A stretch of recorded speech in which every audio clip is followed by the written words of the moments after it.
Ketchup and the new digital canner.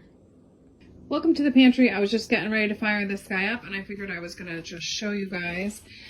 So I started doing some of the stuff. So I'll just tell you what I did. Filled it to this little fill line here, and then you fill your jars half with water so they don't float away. And then we'll get this fired up. So we are going to pressure can. So I just moved this little knob. Play. We're going to pressure can for 15 minutes. Actually, no, sorry. This is a 20-minute pressure can. And then we're going to insert the jars, which we already did. So I'm going to do that and it's going to warm up. In the meantime, I'm over here in my Instapot stirring my ketchup. This is a cherry tomato ketchup. All I did was throw my cherry tomatoes in a pot, got them cooking, mashed them down. Then I took the immersion blender, blended them all up, and then I strained out all of the seeds and the pulp just through a little mesh strainer, and this is what we're left with. And I've been adding a ton of herbs and spices, and I used up the rest of my spicy red pepper flakes.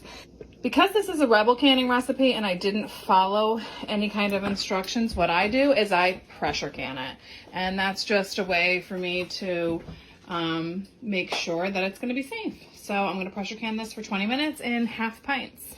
I had rested this lid right on top just because I thought it would lock some of the heat in. Now you'll notice it's saying full jars, and it also beeped. So let's fill some jars. You'll see I've got my regular setup here.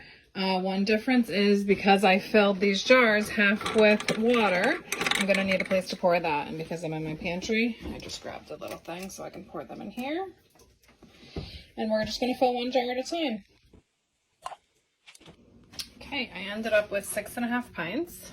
So that's pretty good for ketchup because it lasts a long time. So fill the jars. I'm going to do that. So now it's heating because it's pressure canning. So what we're going to do is get the lid on. Kind of odd it doesn't say put the lid on, but that's what you do. Make sure you line up these. Give it a twist to lock. Put this down. Lock that in. Make sure this is on can, and we're set. Just figured I'd show you guys what's going on. We've got some air coming out the top of this, and you can hear some bubbling from inside, and it's heating. It says put regulator on. Last time we were looking everywhere for the regulator. There isn't a regulator. It's going to pop up on its own. So just go ahead, open a can, and you'll see the sugar will pop up. I don't know why it says that when it's meaning something different, but there is no regulator on this one. There we go. It just happened. It was venting, and then the next thing you know, this popped up and blocked it so that it can't vent anymore. So now our pressure's building. This just beeped, and now it says cool because my 20 minutes of canning are up. And here we go. We are done. That means we can open our lid.